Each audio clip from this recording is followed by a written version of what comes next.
So guys, നിങ്ങൾ WhatsApp ഉപയോഗിക്കുന്നവരാണ്, important ആയിട്ട് രണ്ട് സെറ്റിംഗ്സ് ഓൺ ആക്കണം. അല്ലെങ്കിൽ ചിലപ്പോൾ പണി കിട്ടാൻ സാധ്യതയുണ്ട്. അതിനുവേണ്ടി നിങ്ങൾ വാട്സപ്പ് ഓപ്പൺ ആക്കണം. എന്നിട്ട് പ്രൈവസി സെലക്ട് ചെയ്യണം. പ്രൈവസി സെലക്ട് ചെയ്ത് കുറച്ച് അടിയിലോട്ട് സ്ക്രോൾ ചെയ്ത് പോകുമ്പോഴത്തേനും നിങ്ങൾക്ക് അഡ്വാൻസ്ഡ് എന്ന ഓപ്ഷൻ കാണാൻ പറ്റും. അത് ടാപ്പ് ചെയ്യണം. അപ്പോൾ നിങ്ങൾക്ക് ഇവിടെ ഓപ്ഷൻസ് കാണാൻ പറ്റും. പ്രൊട്ടക്ട് IP അഡ്രസ് ഇൻ കോൾസും ഡിസേബിൾ ലിങ്ക് പ്രിവ്യൂസും. ഇത് രണ്ടും ഓൺ ആക്കണം. നിങ്ങൾക്ക് ചിലപ്പോൾ ഡീഫോൾട്ട് ആയിട്ട് ഓഫ് ആയിട്ടായിരിക്കും ഇരിക്കുന്നത്. ഇത് രണ്ടും ഓൺ ആക്കണം. ആദ്യത്തെ എന്താ ചെയ്യാൻ പോകുന്നത് വെച്ചാൽ, നിങ്ങളിപ്പോൾ ഒരാളെ കോൾ ചെയ്യുമ്പോഴത്തേനും നിങ്ങളുടെ ലൊക്കേഷൻ അല്ലെങ്കിൽ ഏതെങ്കിലും വിധത്തിൽ ആരെങ്കിലും എന്തെങ്കിലും ഉടായ്പ് കാണിക്കാൻ നോക്കുന്നുണ്ട്, അത് വരത്തില്ല.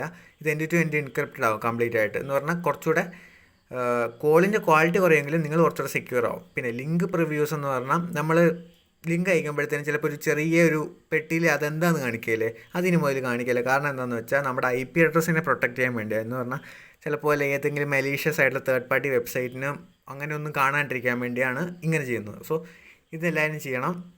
ഇതേപോലത്തെ വീഡിയോയ്ക്ക് വേണ്ടി ലൈക്കും ഷെയർ സബ്സ്ക്രൈബ് ചെയ്തു. അടുത്ത വീഡിയോ കാണുന്നവരെ ബൈ.